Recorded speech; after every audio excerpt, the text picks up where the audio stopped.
Hi, this is Pat Moorhead, and the 6.5 is live here in New York City at MongoDB Local.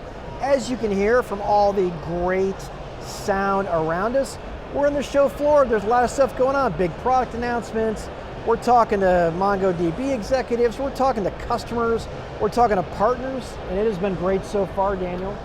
Yeah, we've kind of covered it all here, and it's been a really great day. From the developer to the C-suite, we are seeing what it's going to take to really usher the generative AI era into that foundational data, compute, network, and infrastructure that really every company right now is up against. And one of the best ways, I think, Pat, here on the 6.5, to really add value to our audience is to talk to those that are building. That's right. You know, it's great to talk, using it. It's great to talk to the vendors, and you know that's a lot of where our time is spent. But a lot of where our knowledge is gained is those partners and those customers that are putting the tech to use that actually validate those moments of punditry. That's right. In which we enjoy so much, and I think we should do that again. Absolutely. Mike, how are you doing? Thanks for coming on the show. So you run products at Ada, and by the way, I was really impressed at what you showed because it wasn't like hypotheticals. It was like, here is what we're doing, and anyways, congratulations on what you did. You educated a lot of people on the possibilities of what could be done. Thanks for coming on the show. My pleasure. Thanks for having me. Yeah, it's a lot of fun. And by the way, I heard the story that you were on the stage sharing your story, and you hadn't actually been pre-briefed about all the announcements. So there's a possibility. This all came together really quickly. Yeah. There's a possibility that your story probably could have landed even better because you could have started to tie some of these new search, the vector, some of the stream, and started telling how this is going to help. But now that you've had some time to think about it, we can use this as a platform to talk about that. Now, hold on, before you do that, I want to get the backstory, because Ada is not necessarily a household name, but I walked away from your presentation being excited, wanting to learn more. Tell our audience, tell us about the company and its founding story. Sure thing. So Ada was founded in 2016 up in Toronto, Canada. Most of the team is Canadian, but we're all over the place and pretty remote. We were started pretty much with the one singular focus of automating the most customer service inquiries across all channels, across all languages, across all modalities, with the least amount of effort. And since 2016, we've come a long way. I mean, we've raised over 191 million US in funding, grown quite a bit. We're over 300 employees, but more importantly, we're over 300 companies, and many of these are upper mid-market, enterprise tier customers, names you would recognize like Meta, Verizon, AT&T, and so many others. And we sit behind the scenes automating their customer service interactions. There's a good chance that people that are viewing us now in the 6.5 have already used Ada and not realized that they were speaking to a bot at all.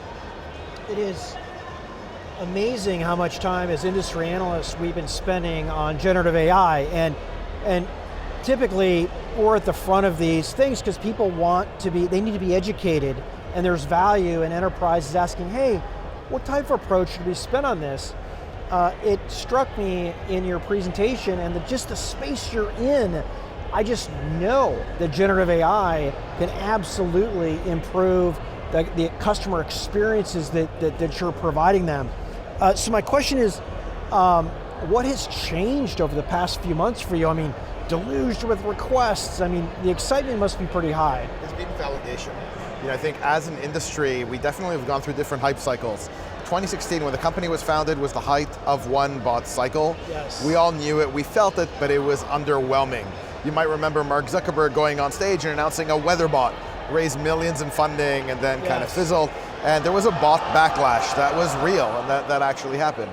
But generative AI has changed that, because now that we have the Transformer, we've had the Transformer for years, we've been working for it for years, but as these models get larger, and as RLHF, human feedback, reinforcement learning through human feedback, has come onto the scene, the quality of the understanding, reasoning, and generation of the technology has started to equal, and in some cases surpass, humans' ability.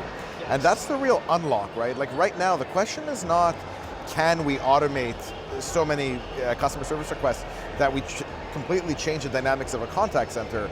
We're pretty certain we can do that. Everybody in the industry, and Ada's leading on this, is trying to answer, how do we do that in a safe, accurate, and reliable way? Right. Not, how do we do it? It's a very different problem.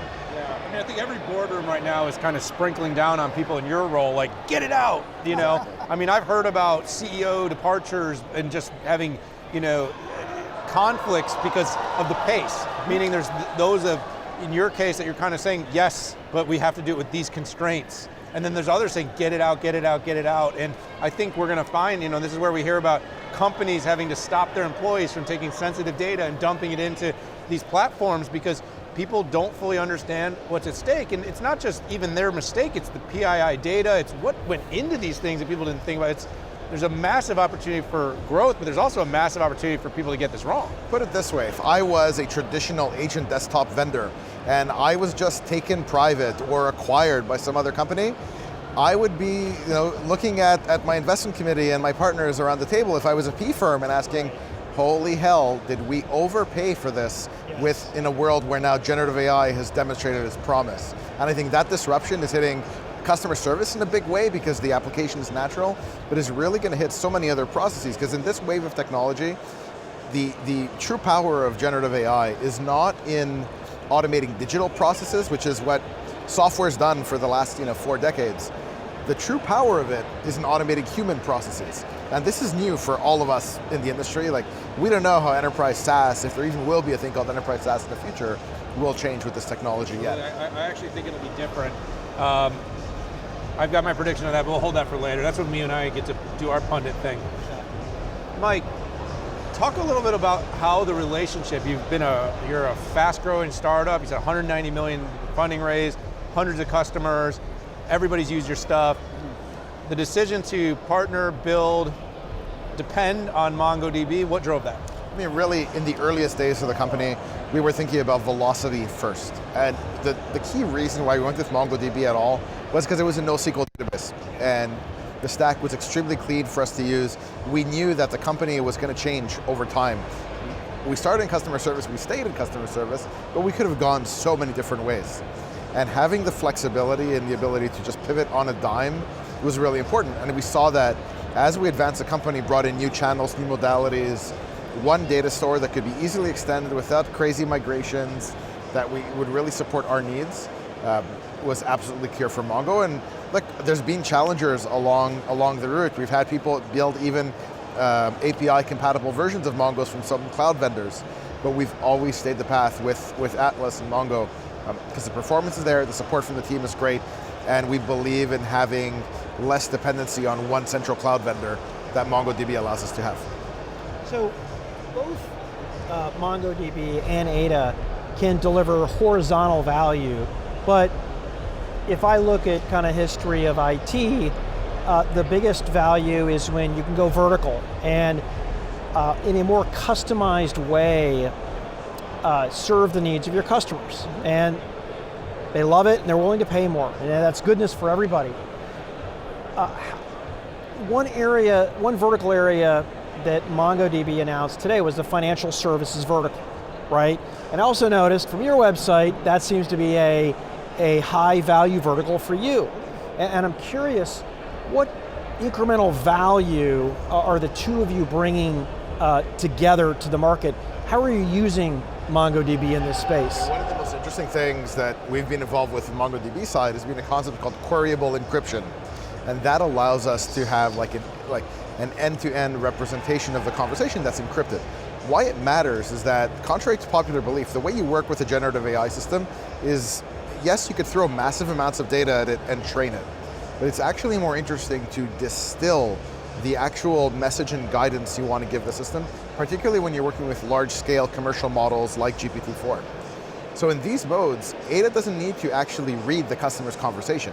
We just need the bot manager's coaching and feedback on the quality of conversation to bring through to the system. So the more that we can secure, the better it is, particularly for FinTech and financial services companies. It's interesting, you should talk to the CEO of OneAI. I don't know if you had a chance here. We had him on the show. We'll have to send you the link because he's doing everything about language, and he was talking on the show here about the ability to take all the data that's been created in, say, a meeting, and then actually, the ability to really find those high value generatively and then give actionable, because it's like there's so much data being created, it's almost how do you take out of it rather than putting in and generating. And he talked about how kind of like you can generate, but it's not really right and wrong. It's not black and white, but finding the value in the generated data is harder to extract. So it was an interesting conversation we had here. Think about generative AI is like, I think that when we first saw ChatGPT as the world, the natural inclination was to use it the way that we always have with the Google and ask it a question, and we think it's this oracle that's all-knowing. But the real way to think about generative AI is that it's understanding the relationships between words in like a very deep, like non-intuitive way. And because of that, it can reason. So you don't have to think of these systems in terms of like, how do I get them to answer a question? You have to shift your mental model to be, how do I use them as an assistant to resolve a problem? Where you're actually asking it to break down problems into steps, refine those steps, clarify them, and help you think. And that's what our bot is doing behind the scenes. We're not just asking a question and answering, we're asking the bot to reason through a multi-step problem that will be different every time you ask that question, and will generate the solution by following its steps. Mike, so the generative AI conversation has gone to all levels out there. I mean, from my family and to the dinner table, but also up to the boardroom, because the evaluations of companies, quite frankly, lately are being determined of, hey, what's your, it used to be like, what's your web strategy? What's your e-commerce strategy? What's your generative AI strategy? And we're seeing market caps move significantly. So you're obviously in a position to give advice to C-suite, and I'd like to know, what advice are you giving to the C-suite right now on generative AI and these capabilities? That's a really great question. The biggest thing that we could say is, and it's a little self-serving, but is you need to lean into this and realize that your competitors are moving on this already. Like, this is a blockbuster Netflix moment that's hitting everybody, Ada included, because we're a 7-year-old company, and it took us time, and we had a lead up on it, but it took us time to modernize our tech stack to be able to lead into this revolution. But every single business in every industry is now faced with like an attack vector on it that didn't exist before. So we're really urging companies to imagine that in this moment, they're Blockbuster. And what advice would they give to the Blockbuster CEO when Netflix walked in and offered to sell them the business? And like, they should really think through. I think it was 50 million, by the way. Yeah, right. Well, it's funny, we've seen different waves, and we call this Web 1.0, but it was travel agents, it was content, it was stockbrokers, right? But for the most part, there were a lot of elements of industry that they were really untouched, right? And a lot of the C-suites that I talk to, right, we're looking at different areas, right? We're looking at hardcore customer support, and 6 years ago, right, the chatbot was going to revolutionize that space. Well, it took it maybe a couple steps forward, but we ended up with the human handoff, right, which I view as a technological failure. But looking at the call center, looking at accounts payable, accounts receivable, a lot of areas that weren't really that impacted by that Web 1.0, but I think there's a lot of opportunity to increase productivity and come up with a lot happier customers. I think that's exactly right. As I mentioned, reasoning is like the core thing that is being replaced by generative AI and large language models that was untouched before. And that's really where we're going to shine and where the opportunity for disruption is in the industry. There's a lot more to talk about here. We're going to leave it here at this time, but Mike, I look forward to following Ada. Congratulations on all the success, and thanks for joining us here on the 6.5. My pleasure. Thank you very much. All right, everyone, thanks for tuning in here. This was a really interesting one. We have all seen the pressures of getting and building your next generation of technology around generative AI. This is one that you probably wanted to tune into. If you missed it, rewind back, you can hear it all. If you did like what you saw, hit that subscribe button. Join us for all of the episodes here on the 6.5, but we're on the road here at MongoDB Local in New York. But for Patrick, for myself, time to say goodbye. Tune into all the episodes. See you later.